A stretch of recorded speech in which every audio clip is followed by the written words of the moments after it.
বলুন গো, কেমন করে জান্নাতি মানুষ হওয়া যাবে?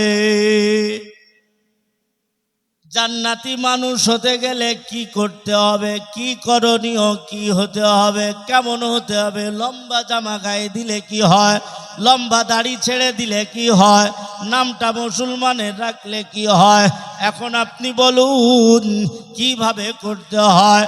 ভাই আমার, দুস্থ আমার, তারা শুধুমাত্র ইমানি পর্যায়ে রেখে আল্লাহ তাআলা পবিত্র কোরআনের আয়াতে বলে দিয়েছেন, আলিফ লাম মিম যালিকাল কিতাবু লা রাইবা ফিহি হুদাল লিল মুত্তাকিন আল্লাযীনা ইউমিনুনা বিল গায়ব। যে গায়বের প্রতি বিশ্বাস রেখে তারা শুধুমাত্র এই কথাটা বুঝিয়েছিল। ও বিশ্বাসী বান্দা, যখন তুমি জান্নাতি মানুষ হতে চাইছো, যখন তুমি জাহান্নামের আযাব থেকে বাঁচার জন্য তুমি পানা চাইতে চাইছো, যখন তুমি কবরের আযাব থেকে মাপ চাইছো, তখন তোমাকে একটা সুন্দর মন তোমাকে তৈরি করতে হবে। এই মনের কাঠগুড়ায় অন্য কাউরির ইবাদত রাখলে হবে না। মনের কাঠগুড়াতে তোমার একমাত্র আল্লাহর বিশ্বাস রাখতে হবে। যা কিছু হবে আল্লাহ থেকে হয়, যা কিছু দেবে আমাকে আল্লাহ দেবে। আমাকে খেতে দিলেও আল্লাহ, আমাকে কষ্ট দিলেও আল্লাহ, আমাকে দুঃখ দিলেও আল্লাহ, সব জায়গাতে আমার আল্লাহ। আমার আল্লাহ ছাড়া আর কিছু নয়। কোনো সময় হয়তো লাইন অযুক্ত হয়ে, লাইন যুক্ত হয়ে বিভিন্ন সাইটে অনেক মানুষ যখন যায়, ভাই আমার, দোস্ত আমার, আমাদের গ্রাম শুধু নয়, বিভিন্ন গ্রামের মানুষ এরকমও আছে। বলে কোথায় যাচ্ছ বাবা? বলে খাসিটা নিয়ে যাচ্ছি। বলে কোথায় যাবে? বলে বামন পুকুরের মসজিদে যেতে হবে। বলে কেন গো? বলে এই জন্য আমার একটা সন্তান হয়েছে, তাই বামন পুকুরের মসজিদে খাসিটা দিতে যেতে হবে।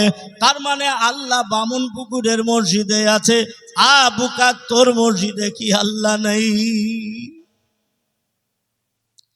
এ জায়গায় তুই বড় খারাপি করে ফেললি। আল্লাহ তাআলাকে তুমি জনে জঙ্গলে, বাড়িতে, গাড়িতে, মাঠে, যেখানে ডাকবে সেখানে তোমাকে আল্লাহ সাড়া দেয়। আল্লাহ তাআলার কোরআন বলেছে, ও বিশ্ববাসী শোনো, তোমার মাথা থেকে ঘাড় যতটা নিকটবর্তী, আমি আল্লাহ তত তার থেকেও নিকটবর্তী আছি। তুমি যখন ডাকবে আমি সাড়া দেব। তুমি হেঁটে আসবে, আমি দৌড়িয়ে যাব। তুমি দৌড়িয়ে আসবে, আমি দ্রুত গতিতে যাব। আমি তোমাকে শুধুমাত্র কোলে তোলার জন্যে আমি বাহানা খুঁজি, কোন সময় আমার বান্দা আসবে, কোন সময় আমার বান্দা আমাকে ডাকবে, কোন সময় আমার বান্দা তওবা করবে, কোন সময় আমার বান্দা ভুল করেও যদি একবার আল্লাহ বলে বান্দা বল তুই কি আমার কাছে চাইছি বল।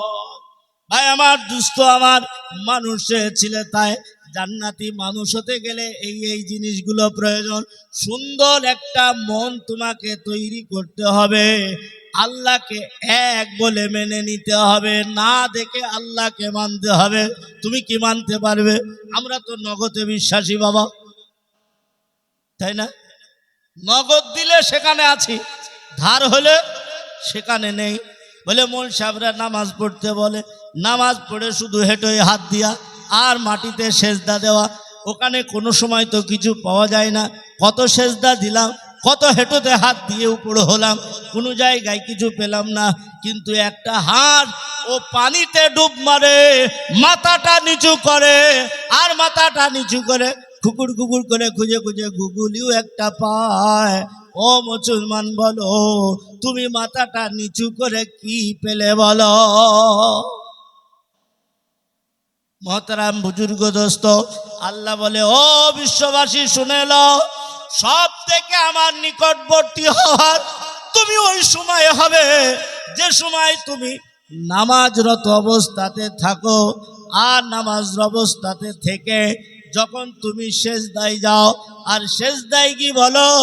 সুবহানা রাব্বিয়াল আলা, সুবহানা রাব্বিয়াল আলা। এই তাসবিহ যখন পড়ো, আমার মন আমার মন ভরে যায়। আমি ফেরেশতাদেরকে বলি, ও ফেরেশতা, আমার বান্দা আমার বড়ত্ব বয়ান করেছে, যাও ওকে সাক্ষী দাও, ওর সার্টিফিকেটটা জান্নাতি লিখে দে। আজ